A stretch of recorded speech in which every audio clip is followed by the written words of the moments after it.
Hey, what's happening? I hope everybody's doing well no matter where you are on the planet. But I was thinking about a couple of things based upon a conversation that I was having with a family member of mine. And I said, man, I want to share some thoughts with the folks on this. And it is homelessness or becoming homeless in whatever, neck of the woods that you live in. But we were talking about Los Angeles. They had talked to another family member, and the homelessness problem in Los Angeles is, you know, uh, epic at this point. And there's a lot of trash, people getting hepatitis and things like that, according to the family member who lives in Los Angeles. And I noticed when I was in New Orleans last that it was bad over there too, worse than when I was living there anyway. And there's a lot of causes for that. But really what made me think about this a different way was I said, hey, if you are living in Los Angeles, just using LA as an example, it's very expensive to live in Los Angeles. It was expensive in the 80s and the early 90s, when that was the last time that I lived there. It was expensive then. So I can imagine how bad it is now. If you live in a city anywhere and a single person getting an average job cannot afford the basic living expenses after working 60 hours in a week, you need to plan to move, or you need to plan to make more money. And your plan has to be very proactive, because if you lose your job, you will end up homeless there. And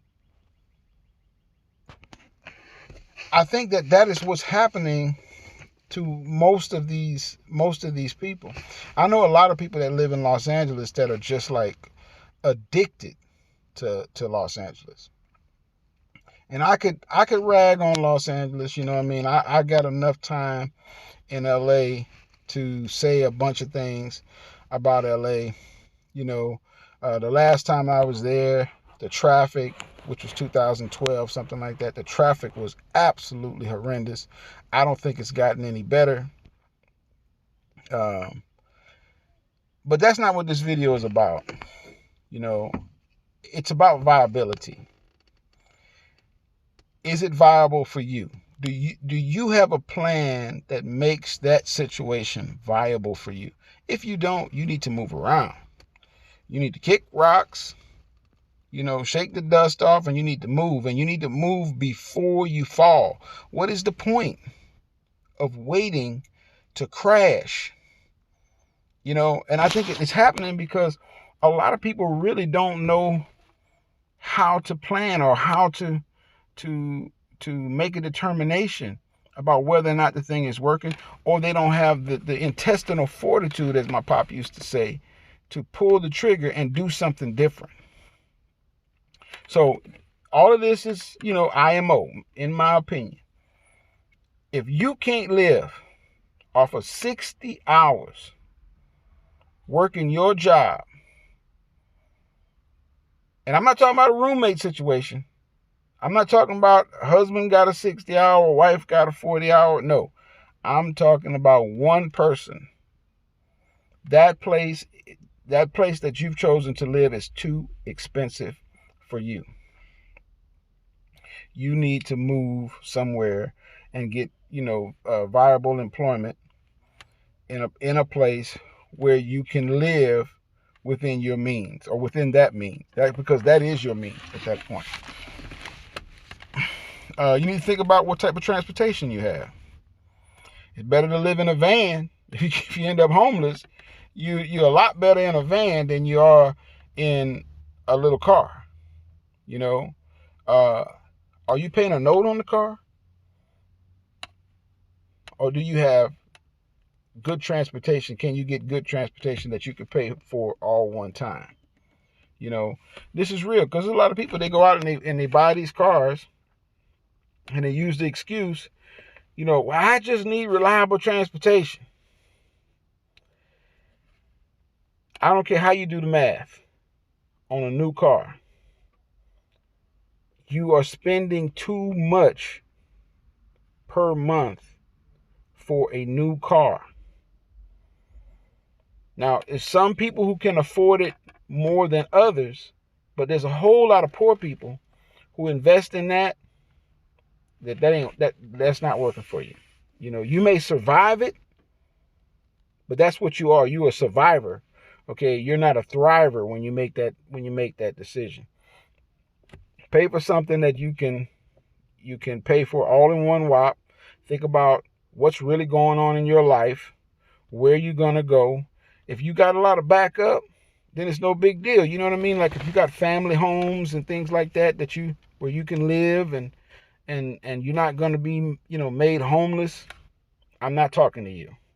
I'm talking up to the person who is in wherever you are, whatever city you're in, and you are on a wing and a prayer. You have to set up a structure underneath you so that you can weather a storm when the storm comes. Not if the storm comes, because the storm is coming.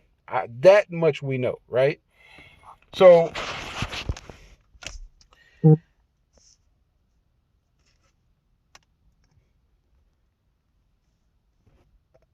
I don't think I'm supposed to be live. I think I'm supposed. Well, it doesn't matter. Just think about that, folks. It's rough out there.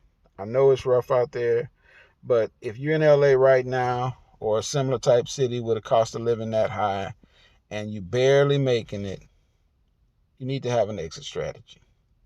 Get out of that place before you it falls down on you. Now, I don't want to spend more than 10 minutes on this video, so I'm going to try to do the last piece as fast as I can, the last part of it as fast as I can. There are things going on in the global economic sphere that it's very possible that we could end up with an event similar to the Great Depression of the 20s. Now, I want y'all to think about something. When the Great Depression happened, there was 118 million people in the United States. There is 320 something million people in the United States right now. In the 20s, there was 2 billion people on the planet.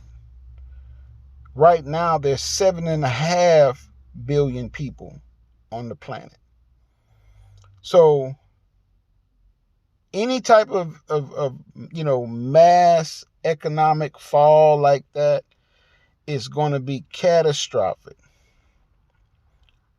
What are you doing about your food sovereignty, about your transportation sovereignty, about your living situation, where you're going to live? What are your plans for that? If it's just you, I'm talking to just you. But if you got kids, slap yourself for me.